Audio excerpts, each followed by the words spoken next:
Historically, which religious group has been the most violent? What if you include atheist regimes in there?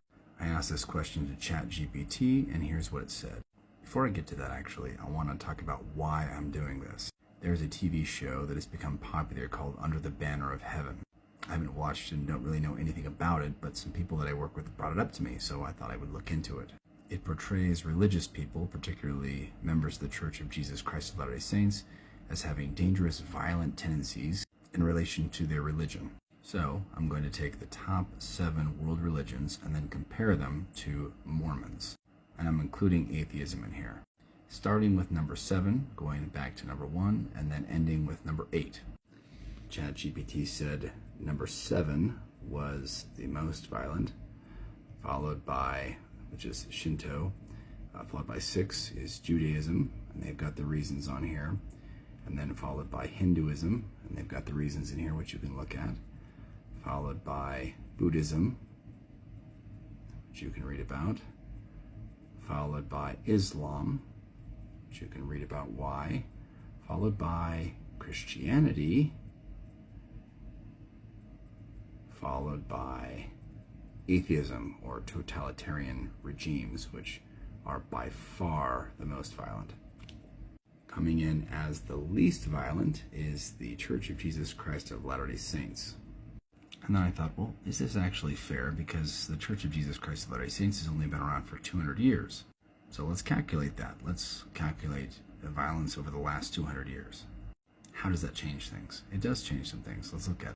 It lists Shinto as number 7, Judaism as number 6, Hinduism as number 5, Buddhism as number 4, so that was a little bit of a change there. Christianity as number 3, Islam as number 2, and atheism still takes number 1. And the Church of Jesus Christ of Latter-day Saints, Mormonism, does come in as the least violent by far. And then you're like, well, wait a second, but what if it's just because there are not very many members of the Church of Jesus Christ of Latter-day Saints, so it's sort of like this per capita thing? So I had ChatGPT calculate the amount of violence per capita, to see if there's maybe a more potently violent people, but there's just less of them to be violent. Here are the results. The new ranking by violence per capita. Number 1 was Shinto. Number 2 was atheist regimes. Number 3 is Judaism. Number 4, Buddhism. Number 5, Islam. Number 6, Christianity. Number 7, Hinduism. And coming in dead last is the Church of Jesus Christ of Latter-day Saints, Mormonism. Here was some of their reasoning. Feel free to read that. The takeaway here is that the TV show Under the Banner of Heaven, or anybody else that's going to try to tell you that the Church of Jesus Christ of Latter-day Saints is a violent group of people, is presenting you with misinformation. Per capita, they are the least violent. An internet search revealed also that the film portrays the Church of Jesus Christ of Latter-day Saints, or Mormons, as coercive in their religion. As someone who has spent a significant amount of time studying other religions, the belief system is one of the least coercive I have ever encountered. Just by way of an example, Christians teach predominantly that if you do not believe in the religion pretty much the exact way that they believe it, that their God will cast you into a burning fire for eternity. Let's compare that to the coercion, belief coercion in the Church of Jesus Christ of Latter-day Saints. We teach that basically everybody's going to go to a heaven that is so wonderful, that is beyond our comprehension, and that certain ways of living that the church teaches will be even better, also beyond our comprehension. So it's sort of like when you die, someone's going to give you $100 billion, or they're going to give you $100 trillion. So coercive. The Jehovah's Witness religion actually will completely cut you off if you leave the religion. Like if you're walking down the street, you need to go to the other side of the street. And I was told this by members of the Jehovah's Witness Church.